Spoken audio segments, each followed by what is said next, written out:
உலக எண்ணெய் விநியோகத்தில் மிக முக்கியமான பாதையான ஹோர்முஸ் நீரிணை வழியாக கப்பல் போக்குவரத்து பாதிக்கப்பட்டுள்ளது.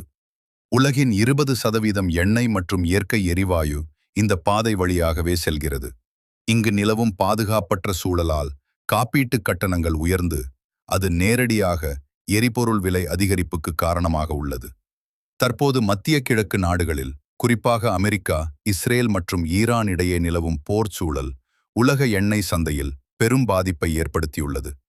பிப்ரவரி 2026 இறுதியில் தொடங்கிய இந்த மோதல்கள் காரணமாக கச்சா எண்ணெய் விலை அதிகரித்துள்ளது. மோதல்கள் காரணமாக சில நாடுகளில் எண்ணெய் சுத்திகரிப்பு நிலையங்கள் மற்றும் குழாய்கள் சேதமடைவது விநியோகச் சங்கிலியை பாதிக்கிறது. கச்சா எண்ணெய் சர்வதேச சந்தையில் அமெரிக்க டாலரில் வர்த்தகம் செய்யப்படுகிறது. டாலருக்கு நிகரான மற்ற நாட்டு நாணயங்களின் மதிப்பு குறையும் போது அந்த நாடுகள் அதிக விலை கொடுத்து எண்ணெயை இறக்குமதி செய்ய வேண்டியுள்ளது. எரிபொருள் விலை உயரும்போது போக்குவரத்து செலவு அதிகரிக்கிறது.